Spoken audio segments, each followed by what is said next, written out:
Check out FlipsideGaming.com for all your gaming needs. Use the promo code HEROES to save 10% on all orders over $10 and support the channel at the same time. Hey there, this is John from Heroes and Legends, and welcome to the second week of official Dominaria previews. And we got a fair amount of cards to look at today, so I want to get into it relatively quick.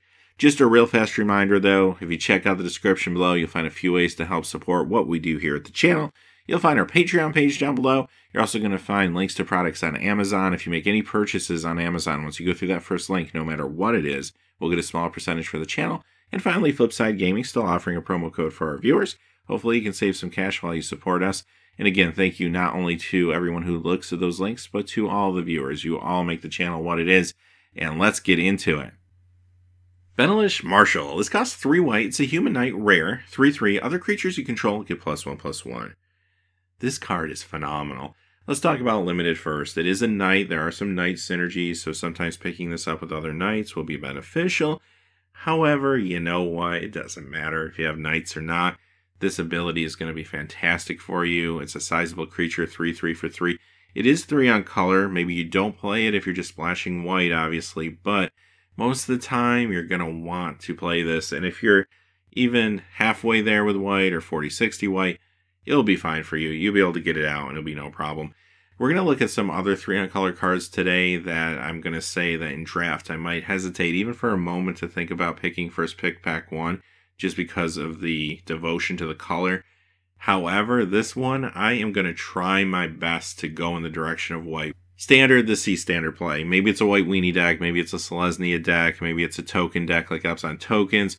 Maybe it's a combination of them. Perhaps it's an evolution of the cat deck. Maybe it's an all-new deck altogether. But the power level is there. This definitely will see play. I have no doubt. I don't really think, at least at this point, the knight deck will be a thing. I just don't feel like we're seeing enough pieces yet from this set to make me feel like I'm going to go out there and build a knight deck that's going to be competitive in standard. However, we got more of the set to see. And you do want to remember there are other knights already in the standard format. Some of the vampires are knights and such. So there are some tools there. I just don't know if it's enough at this point, but we'll know probably by the end of the week if it's realistic or not. Commander, yeah, this will be great for you in maybe it's a knight deck, but it could be like Selesnya Tokens or a whole lot of other strategies. Evra, Halcyon Witness. 2 white, 4 legendary avatar, rare, 4/4 lifelink, pay 4, exchange your life total with Evra, Halcyon Witness's power. Okay, we've seen cards like this before. This one feels particularly interesting, though, considering it's a 4/4 creature with lifelink. And if you do make the exchange, remember that the opponent, if they're able to bring the power of this card down, potentially to 0 with things like Turn to Frog or Humble, you could be having a bad day. Now, on the other hand, though, keep in mind that destroy spells won't do anything. So let's say I pay 4, I put the ability on the stack, and somebody destroys this outright. When this resolves because there's no creature to exchange with, nothing will happen. So you won't lose the game or anything like that. That's a question that comes up quite a bit, though. I wanted to address it real quick. So, at the end of the day, how good is this card? Well, it's got some pluses and some minuses, obviously. In Limited, I'd be happy to play it. Probably a high draft pick for me, as a matter of fact. Just because even though it's a little higher end of the curve, a 4/4 with lifelink is good. Even if I don't use the ability ever, 4/4 with lifelink is pretty good. Now, the ability does really take this card to the next level because the opponent really has to think about combat here. Now, one awkward thing about this is the toughness, by the time this card comes out on turn 6 or 7 or maybe 8, is not all that significant. So you're probably going to see a lot of situations where this card can be at least blocked by maybe 2 creatures or something and taken out that way. And you might not really be gaining much life from it if that happens. You could potentially gain 4 life. Is that worth 6 casting cost? It's not the worst thing in the world. If they lose 2 creatures, you lose 1 and you gain 4 life for 6 mana. Yeah, that ain't bad.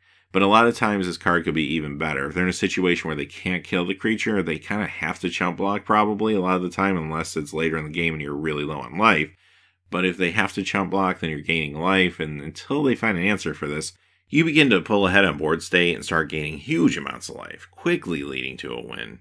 So yeah, I think it's very playable and limited. Standard, for some of the reasons I mentioned, I don't really see it there. Again, it's a little too fragile for toughness. There are more potential spells available that could disrupt the life exchange on you.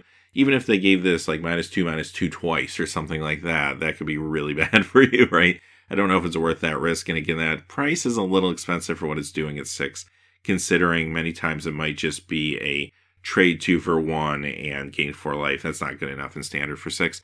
And aside from that, it's legendary, which also makes deck building a little difficult.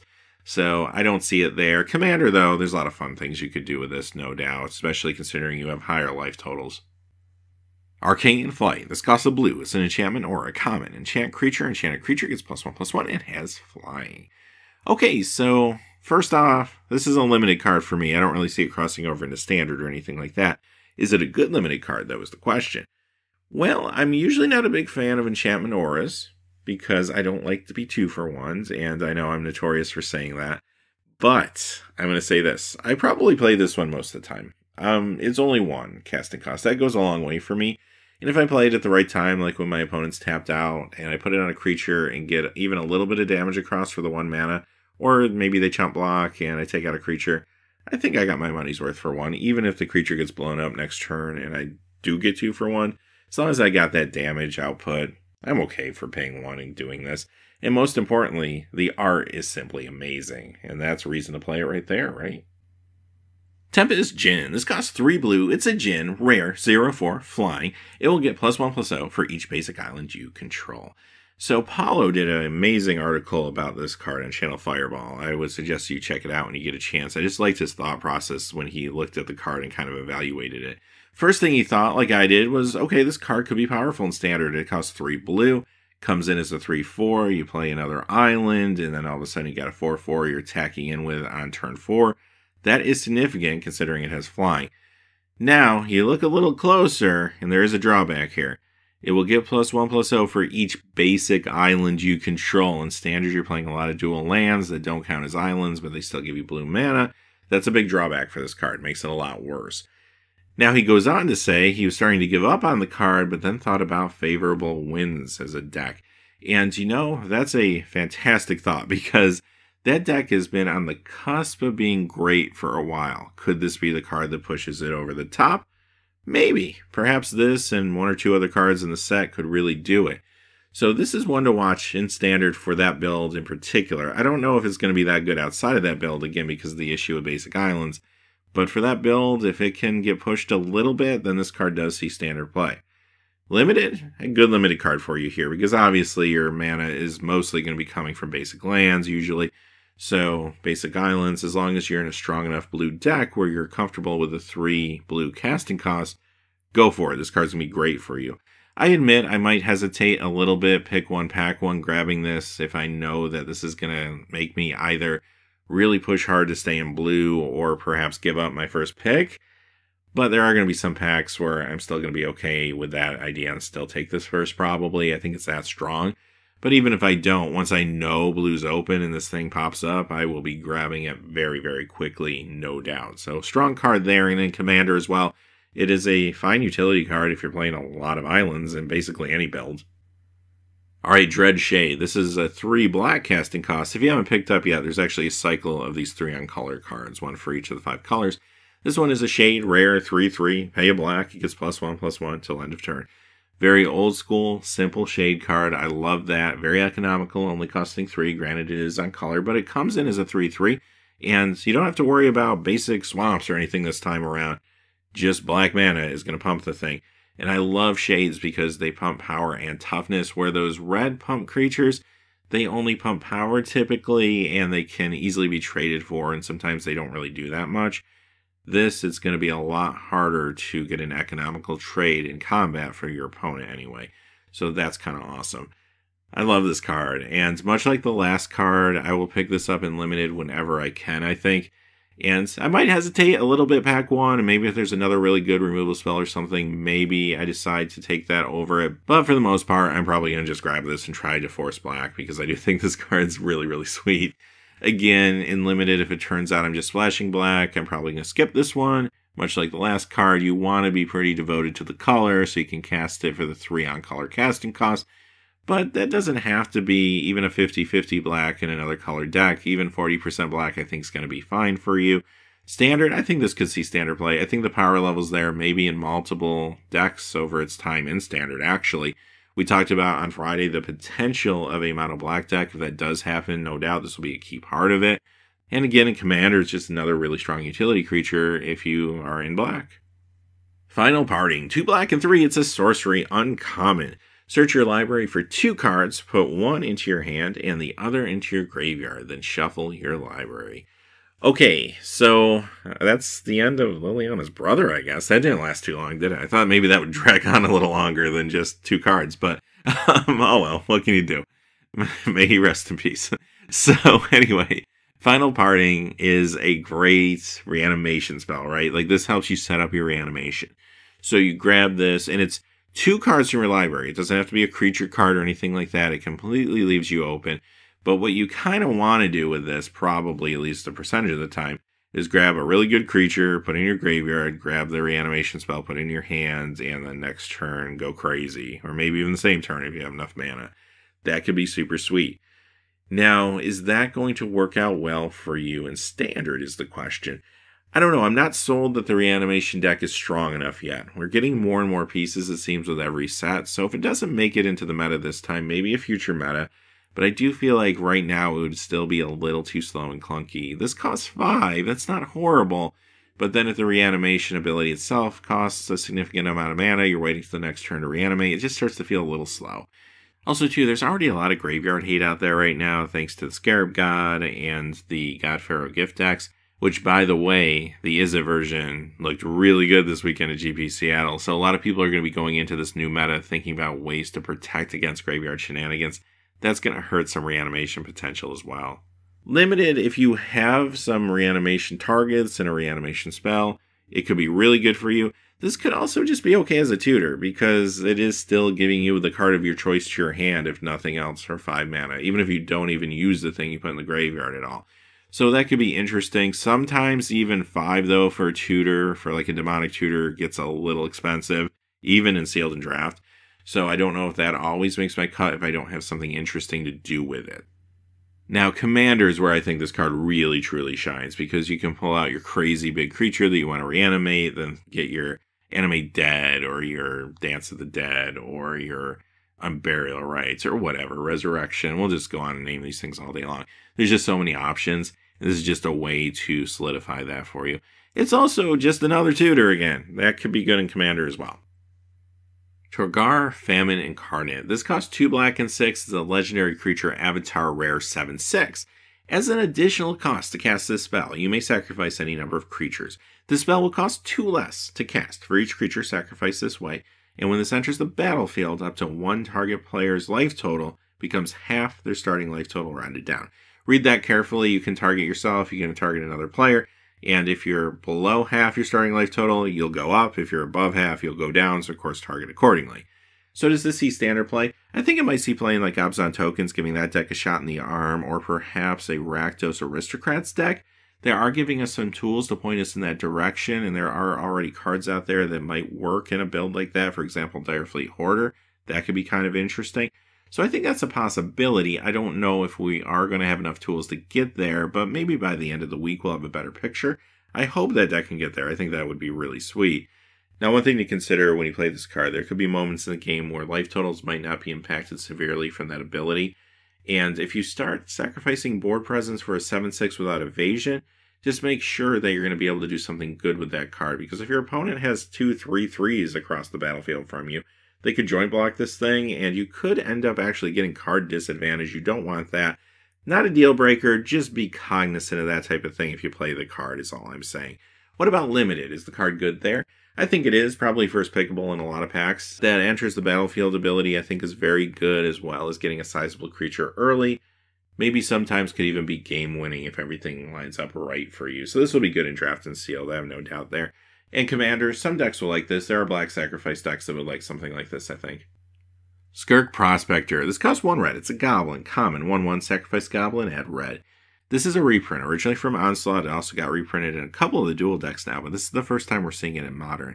I do actually think this could see Modern play in the Goblin deck to some degree, because the Goblin decks in Modern are getting some more tools now with this set, actually, and I do think they get a little bit better thanks to cards like this. And you could be in a situation where maybe a Goblin's going to die anyway in combat, or just from a direct damage spell or something. Instead, you sacrifice it, play Lightning Bolt or something along those lines. It doesn't feel like a bad play, honestly. So I do think it does see at least a little play there. Standard, could it make it? Maybe. I mean, you could have a Gruul ramp deck that's running some goblins. Maybe this would work in the Rakdos Aristocrats deck I mentioned earlier if that were to exist. I feel like I want to see the rest of the set before I really can determine where this fits, maybe. But I do think we'll see standard play, if not this meta, a future meta. The raw power is behind this card. Limited, this could be fine in some builds. If you have goblins, play it. If you don't have goblins, skip it. Having goblins means you might be able to cheat out something a little bit faster. That's kind of awesome. Also, it can sacrifice itself for 1 red mana, so it can be worth playing to bank a mana and then accelerate, even if it is the only goblin. Gaia's Blessing. This is actually a reprint, and it is modern legal already because it was reprinted in Time Spiral as well. It costs a green and 1. It's a sorcery uncommon. Target player shuffles up to 3 target cards from their graveyard into their library. Draw a card. When this is put into your graveyard from your library, shuffle your graveyard into your library. So I will say this is phenomenal against Mill. Now, is there going to be a standard Mill deck? I don't really think so. But I'm glad this exists because if there ever is, I'd rather have the solution before we have the problem. I've said that before. So that's great. I'm happy to see cards like this printed. I might not be using it now, but who knows down the road. Limited, do I ever run this thing? I see it as more of a sideboard card for a situation where my opponent is trying to dig into the graveyard, whether that's just a raised dead effect or perhaps a true reanimation spell. Then I'm going to play this to try to keep their graveyard sparse and deal with some of the problematic targets they could have. And I get the cantrip, it only costs 2. It's not that much of a burden on me. The only time I see myself maybe main decking it is if I'm in a situation where perhaps I have, I don't know, a board sweep or something, and I think that if I hit my own stuff with the board sweep, then I can just go back and maybe reshuffle it into my library, or at least reshuffle 3 of the cards into my library and cantrip. I don't know, maybe that's stretching it, but I do think there's some situations you'd at least consider it. But for the most part, it's a good sideboard card that's going to be there when you need it. Llanowar Scout, green and 1, Elf Scout, common 1/3, tap, you may put a land card from your hand onto the battlefield. This one is interesting to me, and I'm trying to figure out if this is something I want to play in a Stompy deck, and I do think the Stompy deck will get there in Standard. I've been saying that for the last couple weeks. Maybe it's mono green, maybe it's Gruul, but I think it gets there. I think it plays Llanowar Elves. Does it also want to play this? Maybe not a 4 of. I'd want to test this one out, though, because here's my thought. If everything goes really well for you, turn 1, you play a Forest, put out a Llanowar Elf. Turn 2, you play this. It can't do anything yet. Turn 3, you play a Forest. So now you got 3 forests, and you can tap this for a 4th forest with that original Llanowar Elf you just played. Now you already have 5 mana. That's pretty significant. That's a great start. Hopefully you actually have a card now to cast for 5 mana. The question is, if you start putting too many Llanowar Elves and Llanowar Scouts in your deck, are you going to get flooded with mana more so than your actual targets? Especially if your targets tend to be more mid-rangey, you might not need this. So I think it's going to depend on the ultimate build of the deck. I see the deck being more mid-rangey, and if that's the case, maybe you play 1 or 2 of these, but I don't think you go crazy with them. If it does become a bigger mana deck for some reason, well then maybe this card actually does see more play. Maybe it could be a 4 of or something like that. So this is a little strange. I want to test it, and a lot of it will depend on how that build actually unfolds, I think. But it does have potential to see standard play at the end of the day. Limited, this is a fine card for you. Now, much like Standard, you don't want to draw this late. It's not a good late game draw. But if you have this in your opening hand, it could lead to cheating the curve a little bit, which is very powerful. It's also a 1/3 for 2, a nice little blocker, especially against some early aggressive creatures. If you didn't main deck it for some reason, and your opponent is playing a more aggressive deck, then I would probably bring it in as an early blocker and a small creature to deal with some of that. So, yeah, feels good there. I'd be happy to play a copy or 2 probably in most builds if I'm in green. Finally, in Commander, this actually probably would slide well into some of the landfall strategies that are out there. Could be interesting in those situations. Multani, Yavamaya's avatar. This is our last mythic, number 15. It's 2 green and 4. Legendary creature, elemental avatar, 0/0, reach trample. And this will get +1/+1 for each land you control and each land card in your graveyard. Pay a green and 1, return 2 land cards you control to their owner's hands. Return this from the graveyard to your hands. Let's talk about limited first. This is first pickable in draft. This thing is a bomb and sealed in draft. It's going to come to play most of the time being at least a 6/6, reach trample. That's fantastic. Powerful card, good defense, good offense. and sometimes you'll be able to even recur it with that ability. Standard, does it see standard play? Well, the plus side is I like its interaction with deserts. You can sack deserts for benefits, and they still count towards the power and toughness. The downside for me, though, is most decks that want this card are probably playing Llanowar Elves, and I think that that is a nombo with this, because later in the game it might be fine, but early on, if I cast this with, say, 2 Elves, now I'm getting a 4/4 for 6. There's just better things I can be doing with 6 mana for the most part. It's just more consistent, in other words. Still a good card later in the game, no doubt, but why not just have something that's good late and good early, no matter how I cast it, right? So I do think, especially compounding the fact that this is legendary, which could be awkward for deck construction, I don't really see it getting there. However, Commander, a few minutes ago I mentioned those landfall decks. It could be interesting in those builds. And again, a very powerful creature with awesome interactions with things like deserts and fetch lands. Alright, with that being said, those are the cards for today. We'll be back tomorrow with more previews. We'll be recapping everything that happens over the next 24 hours. Until then, though, hey, thanks for watching. Please remember to like, subscribe, and have a great day. Hey, thanks for watching. This video is made possible by the generous support of viewers like you on Patreon. Check out the description below for links to our Patreon page as well as our Amazon affiliate store, where a small percentage of all sales will also help support the channel. Finally, if you haven't had a chance yet to subscribe, hit that subscribe button so you don't miss any new videos on Heroes and Legends. Talk to you again soon, and have a great day.